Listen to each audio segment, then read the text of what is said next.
Hi, welcome to our channel where we share the most intriguing stories. When a reclusive tech expert returns home to find fake HOA inspectors breaking into his off-grid garage, a quiet property dispute ignites into a full-blown cyber war, spying, sabotage, and courtroom drama. In this neighborhood, the real danger wears a smile.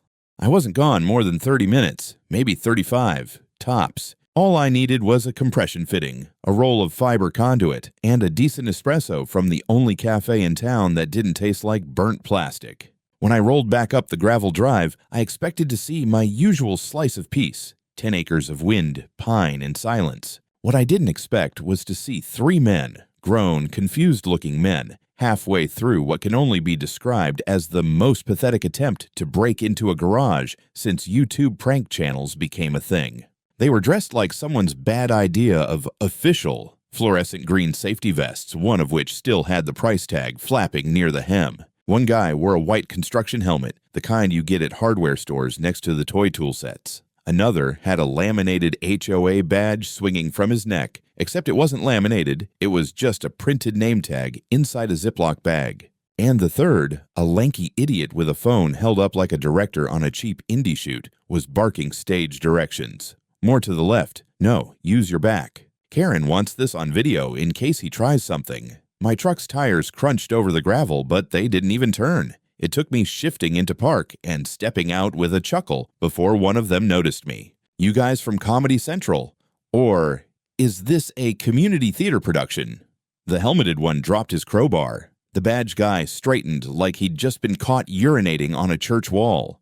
Phone guy finally turned to me, and for a moment looked like he was going to pretend I wasn't standing 20 feet away. "Sir," the badge mumbler said, "this is a routine inspection for unauthorized construction materials. You weren't present to give access, and the garage may fall within the HOA's extended jurisdiction under Pine Shadow Zoning Phase 3. "Ah," I said, pulling my phone out and pressing record.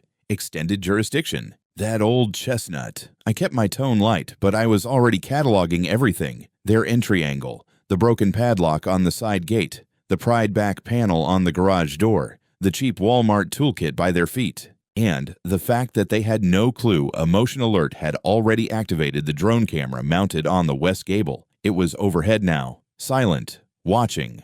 "Gentlemen," I said, "you have approximately 15 seconds to explain why you're trying to break into my private, off-grid, not HOA-affiliated garage before I stop playing nice."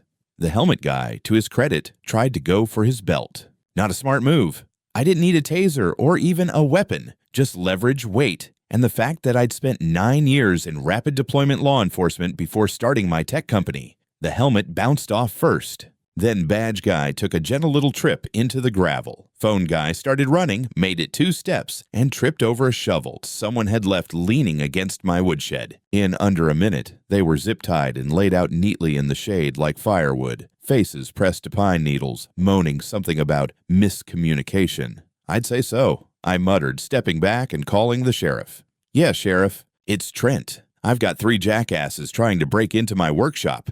No weapons drawn, not by me anyway." Phone guy started blubbering something about authorization and Karen.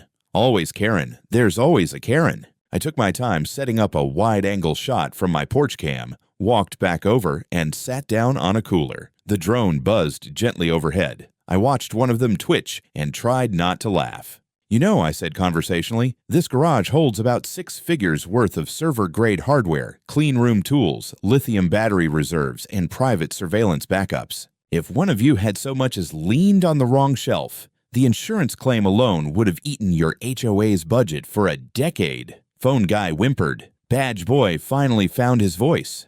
"We were just following HOA inspection protocol. Karen said this was authorized. She said this plot was supposed to be part of the community since the zoning plan back in 2019.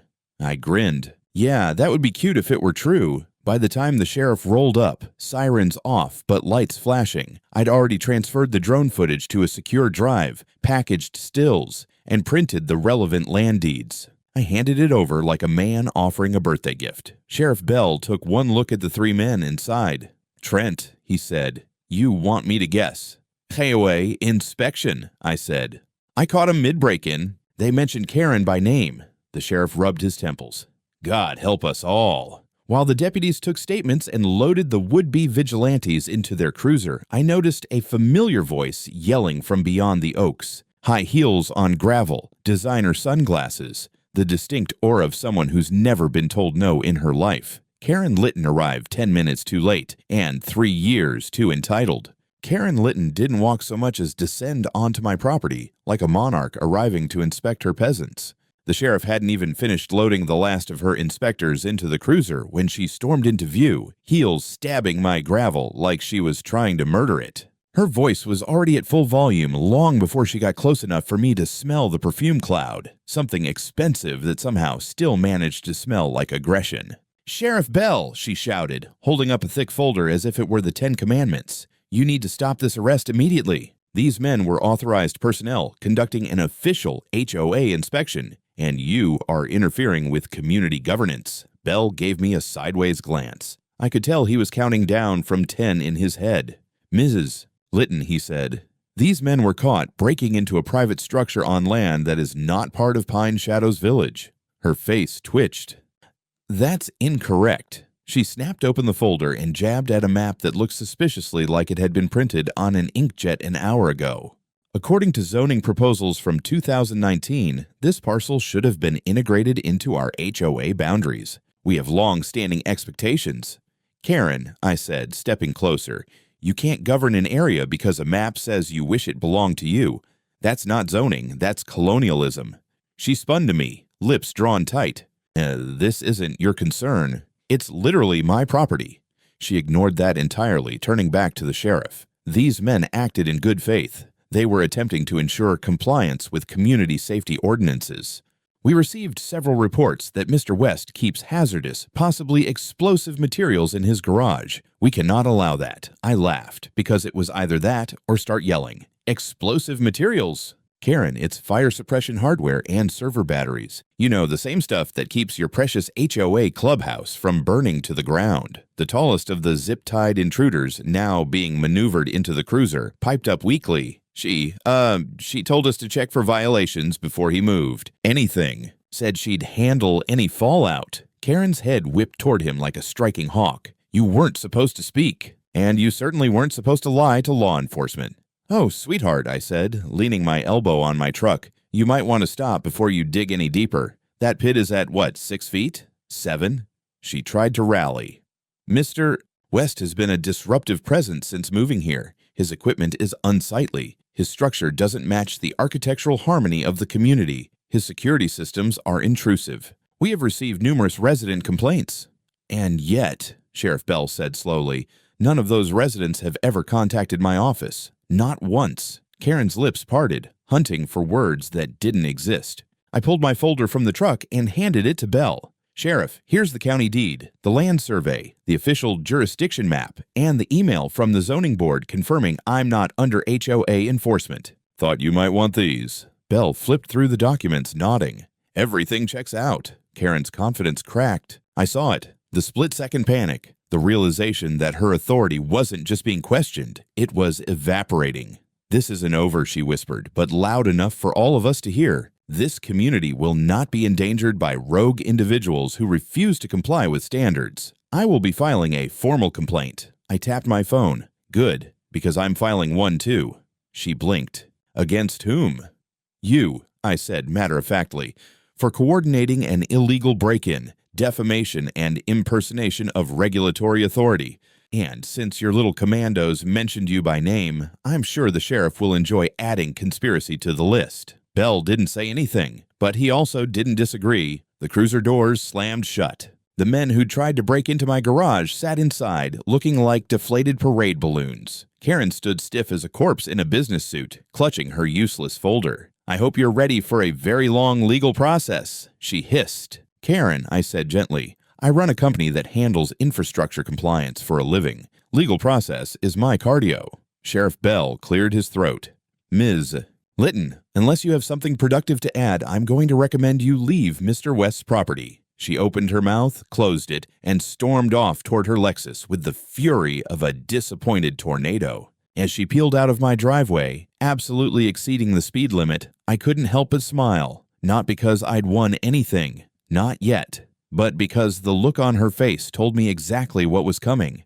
This wasn't the end. This was the moment she decided to escalate, and people like Karen never escalate quietly. I wasn't expecting the courtroom to be packed. I figured it'd be a dull Tuesday morning hearing with bored clerks and a half-asleep judge. Instead, I walked into a room humming with tension. Rows of HOA members, journalists from the local paper, even a couple of Karen's signature concerned citizen followers, all lined up like they were attending a public hanging, just not sure whose. I took my seat next to my attorney, Melinda Crowley, a woman whose poker face could melt titanium, and laid out the files we'd prepared. Everything was tabbed, color-coded, cross-referenced, and time-stamped. I didn't just want to win. I wanted the judge to enjoy ruling in our favor. Karen walked in 10 minutes late, flanked by a clean-shaven man in a tailored navy suit and a haircut that screamed, "I bill by the quarter hour." He looked smug. She looked like she'd just reapplied her lip gloss with a trowel. I nodded at her. She didn't nod back. The judge, a weathered, sharp-eyed woman named Langford, called the room to order. HOA's lawyer opened with what sounded like a monologue from a courtroom soap opera. "Your Honor," he began, "we are here today not simply to adjudicate a property boundary misunderstanding, but to preserve public safety. My clients had strong, repeated concerns that Mr. West's structure, a so-called garage, may contain hazardous materials that could endanger the community. Given the lack of transparency and his refusal to cooperate with our requests, we had no choice but to act." Melinda didn't even blink. "Your Honor, we'd like to begin by establishing that Mr. West's property lies entirely outside the jurisdiction of the Pine Shadows Village HOA. I have here certified zoning documents, tax records, and an official statement from the county assessor confirming this fact." The judge nodded. "Proceed." As the evidence was presented, Karen's lawyer tried pivoting. Even if the property lies outside the current map, he argued, the intent of the 2019 rezoning proposal clearly envisioned eventual integration. Our client operated under the belief that this expansion was active. Melinda raised a brow. "Intent does not override jurisdiction, Your Honor, and I believe Mr. West has some additional material the court should review." I stood up and approached the screen. "What you're about to see," I said, "was recorded from a drone camera that activates anytime motion is detected past the interior gate. The footage is synced to time logs and stored off-site." The video played. 3 men on my land, 2 trying to force open the garage while the third filmed with his phone, laughing. The audio was clear. "If Karen finds out we didn't finish before he gets back, she'll have our asses. Just make it look like we're inspecting something." I turned to the judge. "My equipment isn't just expensive, it's licensed. These," I said, holding up a packet of laminated forms, "are my certifications, federal, state, and county, for storage of lithium-ion backup units, fire suppression systems, and encrypted servers. This is my business's backup node. I run critical infrastructure support, and these idiots tried to break into it with a crowbar and zero authority." Karen's lawyer attempted one final lunge. "But the HOA received anonymous reports. We had to act." Melinda stepped in smoothly.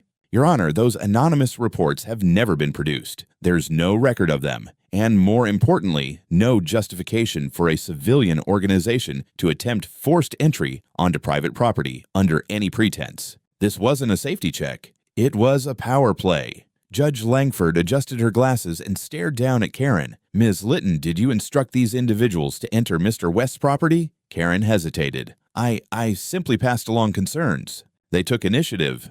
The initiative that included breaking a lock, attempting to enter a structure, and bringing a taser onto someone's land. I had no idea."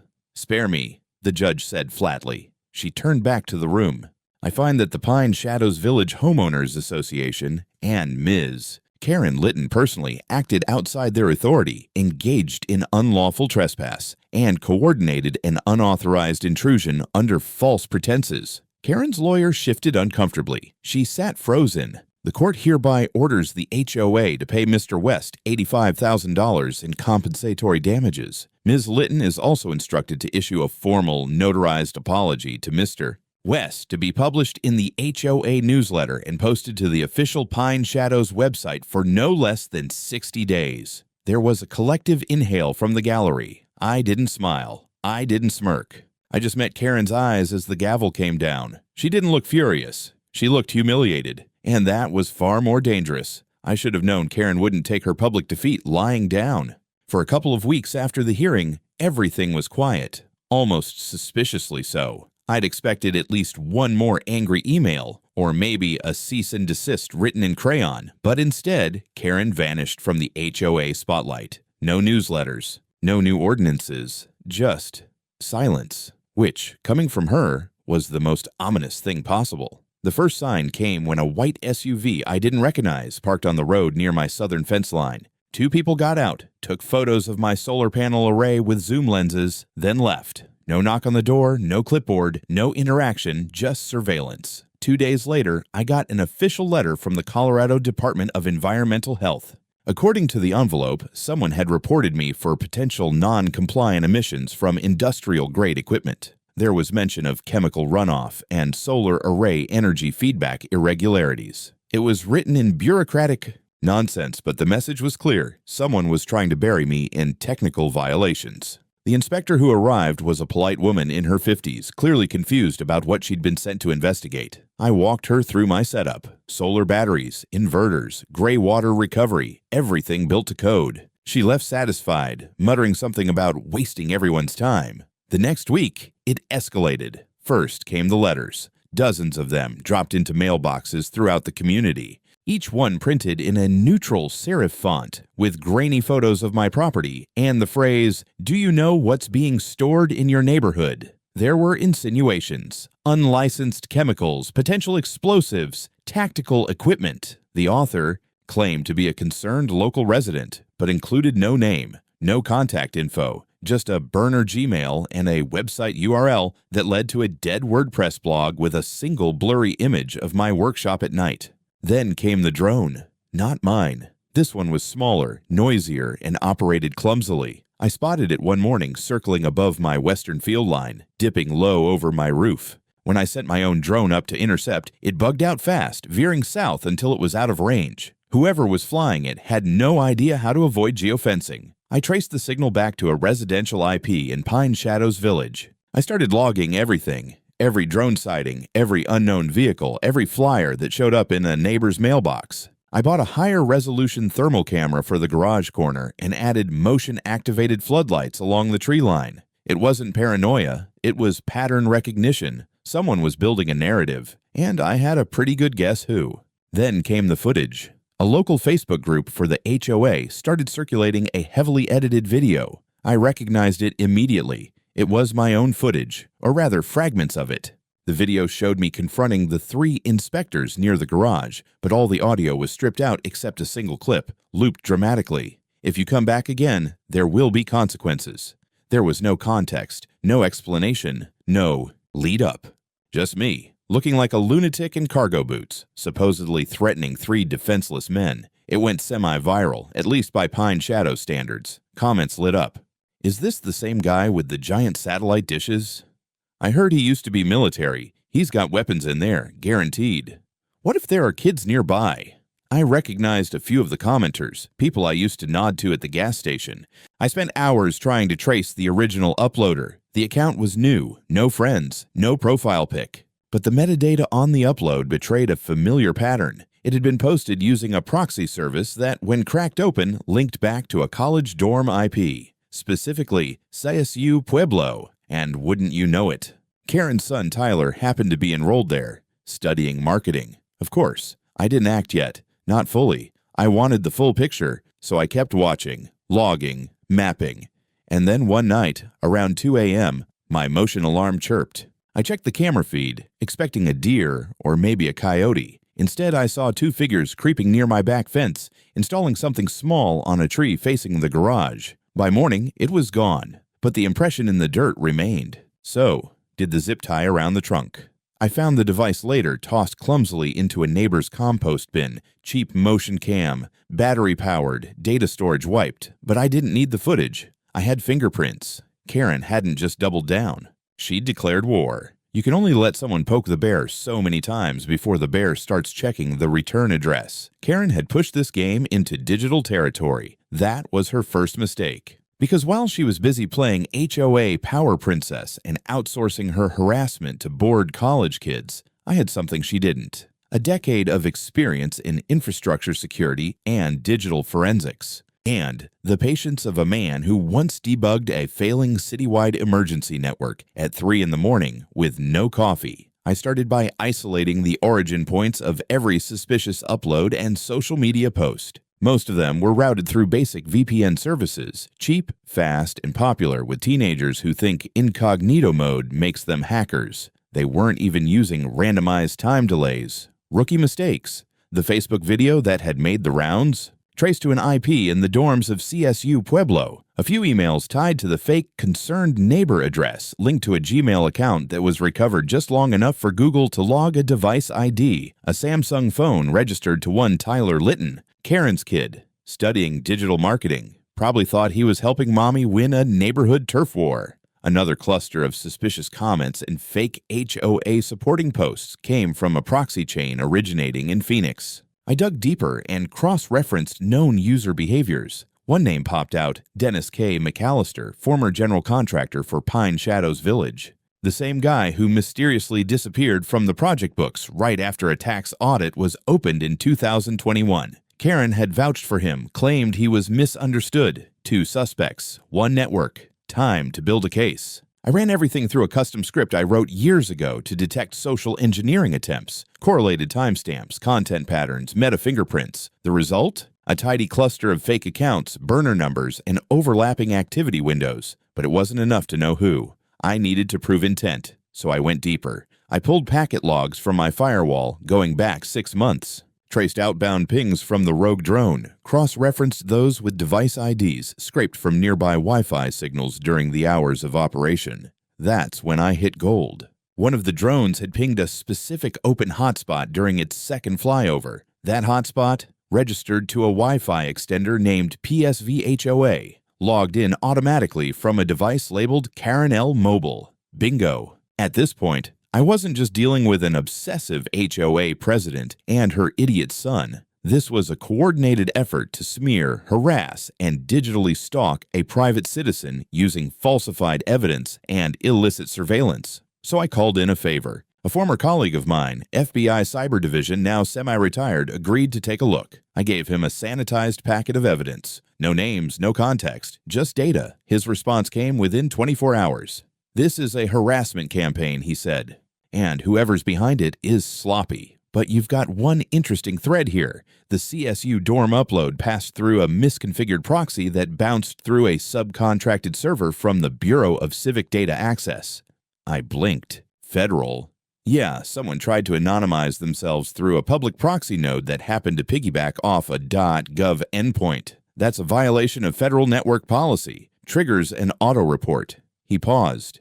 This might have just tripped something bigger. And just like that, things went from HOA drama to federal attention. My friend handed off the evidence chain to a contact inside the local cybercrime task force. Officially, it was now being reviewed for potential violations of federal wire fraud statutes and unlawful surveillance. Unofficially, Karen had no idea that her "get him with social media" plan had touched a government system. I wasn't finished. I compiled everything. Logs, screenshots, timestamps, drone footage, the fake blog, the flyers, the physical surveillance footage, even a copy of the camera we recovered from the compost bin. I included financial links, a payment from Karen's personal HOA expense card to a social media marketing firm in Arizona, where McAllister had recently re-registered his business under his wife's name. When the report was ready, I filed it with the district attorney's office. I didn't need to win in the court of public opinion. I was aiming for criminal court now. I didn't hear about the subpoenas until the next morning. Apparently, the cybercrime task force moved faster than expected once the federal thread got pulled. A knock on Karen's door at 6 a.m. A forensics team at her home office before sunrise. Neighbors caught glimpses of dark SUVs and gloved agents carrying sealed containers out of her garage. I didn't need to see it. The HOA Facebook group lit up like a Christmas tree. Does anyone know what's happening at Karen's house? I saw 2 men in FBI jackets. This is serious. Are we in danger? By noon, the HOA board was in full panic mode. An emergency meeting was called. Closed doors. Invite only. Except someone inside, bless their rebellious little heart, decided enough was enough. An audio recording of that meeting landed in my inbox by dinner time. I played it on loop. Karen's voice was calm, but brittle. You could hear the varnish cracking. I never authorized anything illegal. The consultants I hired were given public footage only. This is being blown out of proportion by a disgruntled landowner who's trying to discredit this board. Then came the voice of Raymond Brewer, the HOA treasurer. Older guy, retired architect. Liked by everyone because he kept the budget honest and the landscaping simple. Karen, you told us these people were just gathering documentation, that we had legal standing to investigate safety issues, but you never disclosed any drones. You never said your son was involved, and now we're under federal scrutiny. My name is on those expense reports. Another board member chimed in. Elena Marquez, head of community events. You made a sign-off on that community engagement fund without explaining where the $5,000 went. Was that for the smear campaign? Karen tried to brush it off. I was protecting the community. You were protecting your ego, Brewer snapped. You've cost this HOA more in legal fees than we spend on infrastructure. And now I'm supposed to explain to residents why their dues are being used to fight criminal allegations. Silence. Then a quiet, deadly phrase from Elena. I moved to open a vote of no confidence. The recording ended there, but the fallout didn't. By the end of the week, a formal petition had circulated through Pine Shadows. Over half the HOA residents signed it. The document called for Karen's immediate suspension as president pending investigation, the full disclosure of board expenditures for the last 2 fiscal years, and an independent audit. Karen tried to fight it, claimed the petition was invalid, that agitators were spreading misinformation. She even emailed a 30-paragraph screed to every resident, complete with screenshots, legal threats, and one oddly specific reference to foreign cyber manipulation. It only made things worse. A reporter from the local paper picked up the story, then a regional blogger. The headline was almost too perfect. HOA president accused of orchestrating cyber harassment campaign against private citizen, FBI involved. Soon people from outside Pine Shadows started showing up at HOA meetings. Legal observers, land rights activists. One man from New Mexico even offered to set up a live stream. This could set precedent, he said. The overreach of private governance systems has gone unchecked too long. For the first time since this began, Karen stopped showing up to meetings. That didn't stop the prosecutors. I was called to give an extended statement under oath. I turned over everything. Data logs, timelines, digital trails, even the anonymous mailer envelopes I'd saved. The DA's office moved quickly, likely to keep the feds from scooping the entire case. A grand jury was assembled. Subpoenas flew. And I got word that Tyler, Karen's golden child, had been offered a deal. Testify, hand over devices, and walk away clean. Last I heard, he folded in under 24 hours. It was the HOA's turn to fracture now. Half the board members resigned. The rest distanced themselves like rats scrambling from a burning Lexus. What started as a local turf war had now cracked open a whole system. The courtroom felt colder this time, not physically. Air conditioning was working fine, but in tone, in tension, in the way Karen wouldn't meet anyone's eyes. She sat flanked by 2 lawyers this time, not one. Her trademark blazer was gone, replaced by something beige, professional, forgettable. Like her PR team had decided the mom trying her best look might soften the damage. It didn't. This wasn't just civil court now. This was federal district court. The charges had stacked: unlawful surveillance, cyber harassment, coordination of a disinformation campaign, misuse of HOA funds, conspiracy to commit digital defamation, and one especially ugly count of unauthorized access to protected systems, though one tied to the proxy node that brushed against a government data server. The courtroom wasn't just filled with HOA residents now. Reporters lined the back row. 2 bloggers live-tweeted from laptops. A landowner's rights advocate sat behind me, whispering updates to someone via earpiece. Hell, even a couple of real estate lawyers showed up from Denver, hoping to observe what had become the most notorious HOA case in Colorado since the 90s. My attorney opened with facts. She walked the court through the digital trail, Tyler's upload logs, the payments to the Arizona media firm, the connection between Karen's HOA card and the burner campaign. She introduced the email that linked Karen to Dennis McAllister, who had quietly deleted his entire online presence a week before the trial began. Then came the drone footage, the raw, unedited kind. The judge watched in silence as my overhead cam captured the fake Inspectors breaking into my garage, the laughter, the crowbar, the panicked flailing when I pulled up in my truck. Karen's lawyer objected. Your Honor, the defense maintains this footage was obtained through unregulated private surveillance. The judge shut it down. Save it for cross. Then came the real nail. An FBI digital forensics agent took the stand. Calm, precise. He explained how one of the IPs involved in uploading the smear video passed through a proxy server operated by a federal data subcontractor, how that ping triggered a security alert, how that alert led back to Tyler Litton's device, and how Tyler, upon being confronted, voluntarily surrendered his phone and email access, revealing an entire thread of messages between himself and Karen. Printed copies were submitted into evidence. In one of them, Karen wrote, "He's dangerous. He doesn't belong in this community. I don't care what it takes. Just make people scared of him. Spin it." That was the moment everything shifted. Karen stopped fidgeting. Her lawyers stopped whispering. The jury, mostly working-class men and women from Pueblo County, just stared. Not angry, not shocked, just tired of her. The prosecution wrapped with a closing that didn't need theatrics.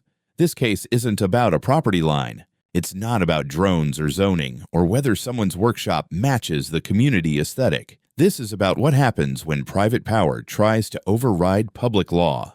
When a person weaponizes influence to destroy someone for not playing along. Karen's defense tried to pivot to mental health, to stress, to confusion about legal boundaries, but no one was buying it. The verdict was unanimous. Guilty on multiple counts, civil damages confirmed, criminal liability affirmed. Karen Litton was sentenced to 18 months probation, banned from holding any administrative position in any HOA or corporate board for 5 years, and ordered to pay $120,000 in damages, split between reputational harm, cost of counter-surveillance, and legal fees. And, as ordered by Judge Dwyer, she had to issue a public video apology to be posted on the Pine Shadows website for a minimum of 90 days.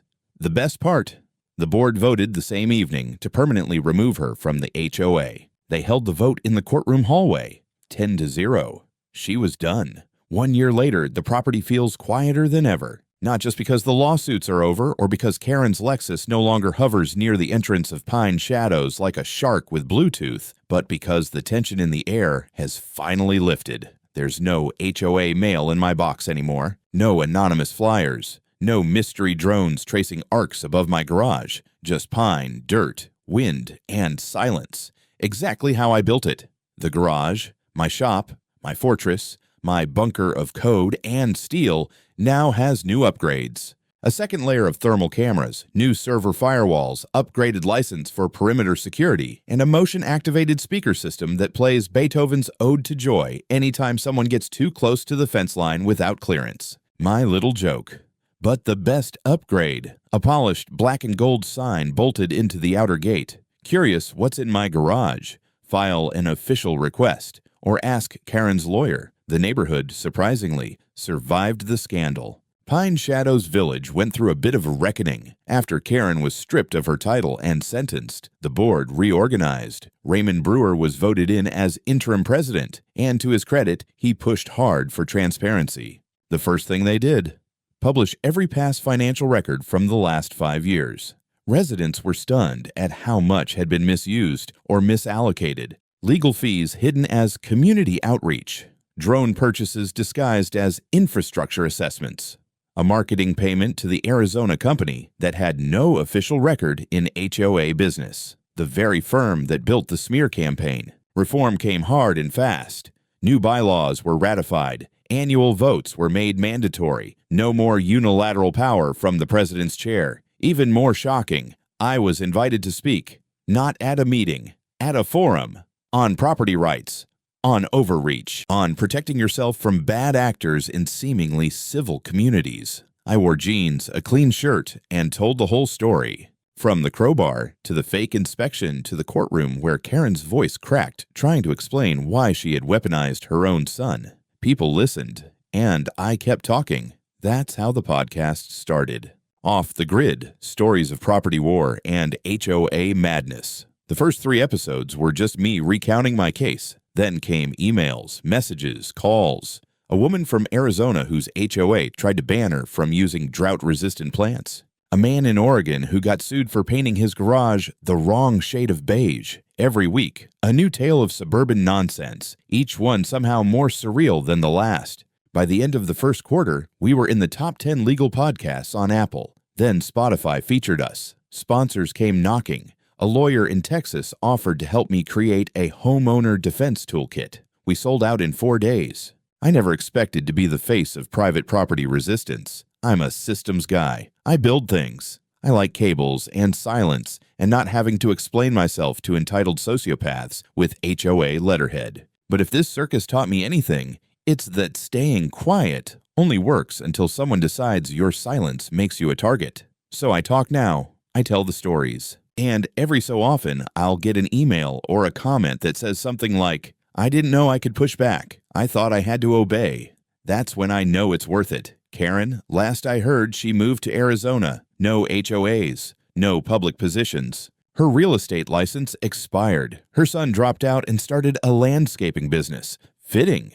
Funny enough, he actually messaged me, apologized, said he'd been trying to impress her, said he didn't really get it until he watched the court footage and heard her say my name like it was a disease. I didn't reply. Sometimes closure isn't a door you open, it's the lock you change.